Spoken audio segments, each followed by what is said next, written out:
Assalamualaikum warahmatullahi wabarakatuh. Selamat pagi teman-teman sekalian. Kali ini saya sudah sampai di titik lokasi, yaitu di Makam Godog yang bertepatan di Garut, Jawa Barat. Di sini merupakan tempat paling keramat dan penting dalam sejarah peradaban Islam. Karena di sini ada satu tokoh yang sangat penting dan juga dihormati oleh masyarakat di sini, yaitu Raden Kian Santang, yang merupakan anak dari Prabu Siliwangi dan juga istrinya, yaitu Nyi Subanglarang. Nah, di sini saya nanti akan menjelaskan biodatanya, ceritanya, pengorbanannya, perjuangannya tentang membawa Islam di tatanan Sunda.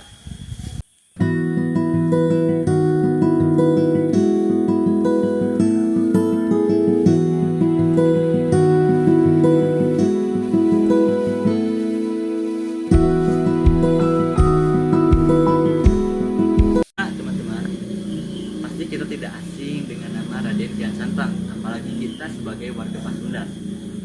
Namun, tidak banyak orang tahu bahwa Raden Kian Santang itu memiliki nama kecil. Kepo gak sih siapa nama kecil dari Raden Kian Santang ini? Nama kecil dari Raden Kian Santang merupakan Raja Sanggara, dan beliau merupakan putra pertama dari Prabu Siliwangi dan juga istrinya, yaitu Nyi Subanglarang. Nyi Subanglarang adalah orang Cirebon, guys. Karena Nyi Subanglarang sudah masuk Islam, otomatis Prabu Siliwangi pun masuk Islam karena Nyi Subanglarang. Selanjutnya, Nyi Subanglarang memiliki dua saudara. Yang pertama Raden Wolang Sungsang dan yang kedua Nyi Rara Santang.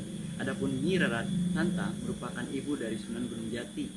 Kalau membahas tentang Sunan Gunung Jati itu pasti tidak asing sekali ya teman-teman.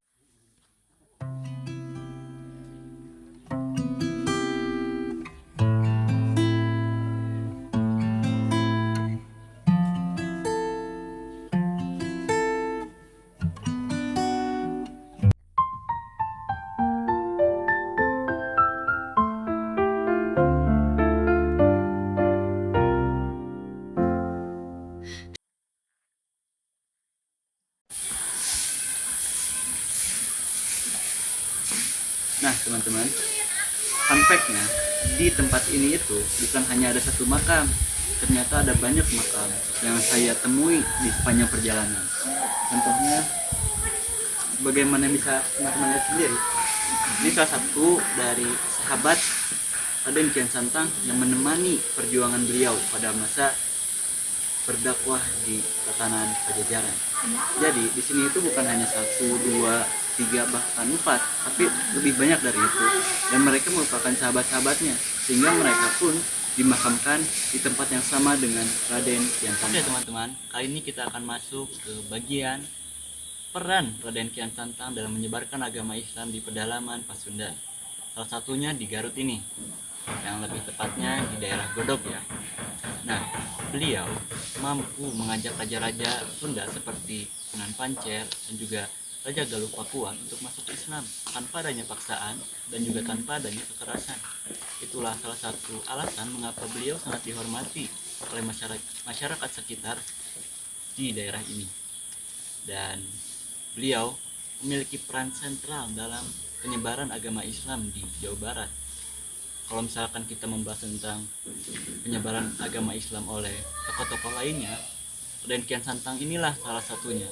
Dan itulah alasan mengapa dari dahulu hingga sampai saat ini makamnya penuh dikunjungi oleh wisatawan.